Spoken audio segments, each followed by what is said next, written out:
Hi there, my name is Showit and this is Finance Central. Today, I talk about some of the good practices that keep your spending under control. You may find yourself already doing some of these. Keep it up and add to your arsenal the ones you haven't even thought of. Any money saved by following these principles should go toward your savings and investment and not towards spending on something else. Even if you find that following these practices saves you but an additional $20 a month, it might still be worth, as we have talked about the power of compounding in a previous video. Before we start, an obligatory reminder to please like this video and subscribe to my channel to help the almighty YouTube algorithm to show this video to more people. With that, let's get started. Number 1. Purchasing generic and store brand products. On any grocery store run, if you were to substitute items like cookies, medicine, toiletries, cereal, etc. with the store brand, you could end up saving as much as 50% on your entire bill as compared to buying all the name brand products. There are always articles that show that in most taste tests, the name brand and the store brand are indistinguishable. In most cases, the manufacturer of both is the same. It's just a different package. Do consider at least trying out the store brand before dismissing it based on the packaging alone. Number 2 is passing on lottery tickets. Honestly, I have never purchased a lottery ticket in my life, but I have seen documentaries on how winning a lottery changes people's lives. You must appreciate the fact that the odds of you winning a lottery, even if you purchase a ticket every day of your life, are slim to none. If you were to save those $2 or $5 per ticket, you can be guaranteed a much more comfortable life in retirement. You may get curious and want to try to satisfy your emotions by playing once in a while. Maybe once every couple months, won't hurt. But if you are the type of person who has been purchasing lottery tickets every single day, please pause and try to change that habit as soon as possible. Number 3, do not shop impulsively. I've noticed that whenever I shop when I'm hungry, I buy way more than was on my list.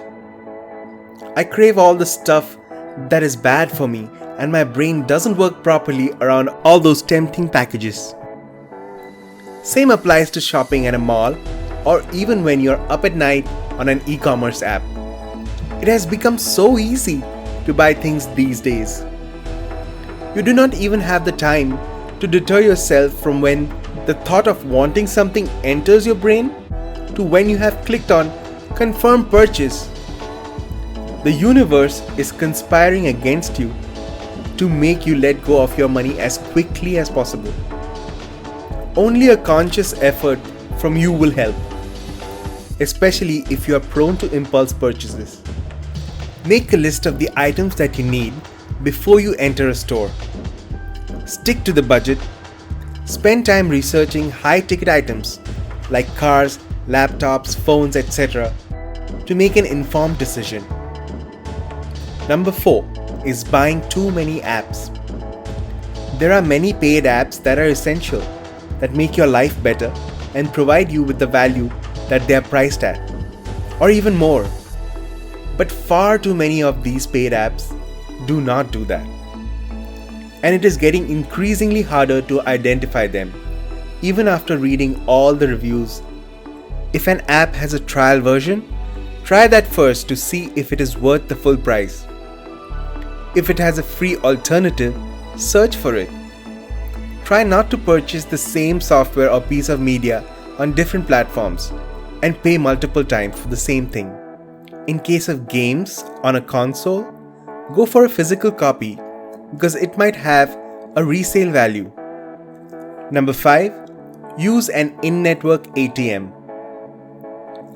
An out-of-network ATM charges you transaction fees that are very easy to avoid. Firstly, bank with a firm that has an ATM near your home or your office. Every week, anticipate the amount of cash you're going to require and withdraw this amount. Do not put yourself in a situation, if you can help it, to need cash on an ad hoc basis. Especially the ATMs in a bar or at a sporting event or a concert stadium must be avoided. Those charges will add up and can be a burden that goes unnoticed. Number 6 is closing out your card after every transaction and not running a tab.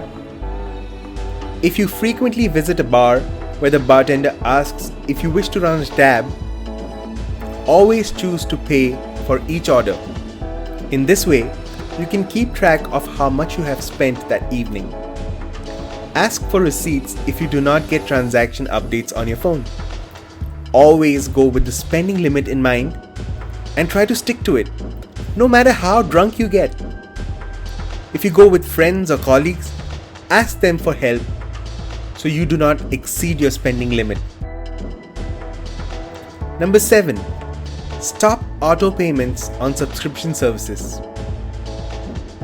Many of us want to have access to all of the music, movies, TV shows all of the time.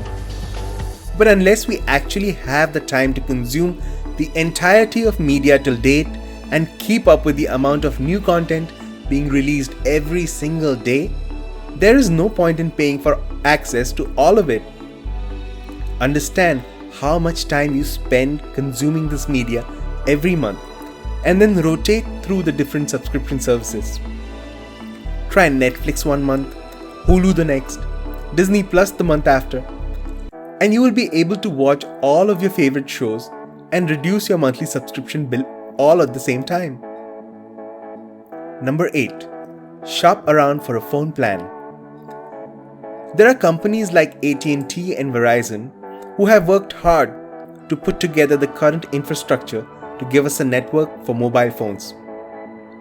On the back of this network, there are many small companies that have introduced plans that are much cheaper than those offered by AT&T and Verizon. These companies hardly spend money on marketing and advertising, and hence their plans are way cheaper. A few extra dollars of savings will add up over time. Number 9. Renegotiate your internet bill every year. Internet service providers will hook you up with a rate that is good for a year and then increase your rate. If you have automatic payments set up, you may not even notice this. But unless you are in an area where you do not have a single other option to switch to, you can make one phone call to the customer service and politely ask to apply the introductory rate to your account. Sometimes you might need to nudge them by telling them that you are considering a move to the competition, and they will be more than happy to retain you at the lower rate. Number 10. Reduce your energy costs. Your energy provider will normally have a great website where they will post information on ways to save on energy. Please spend time going over this.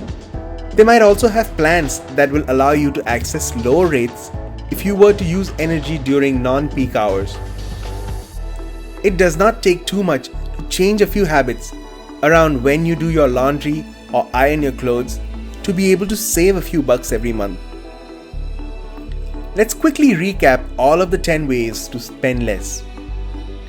There are definitely many more ways. If you can think of any, please write them in the comments below.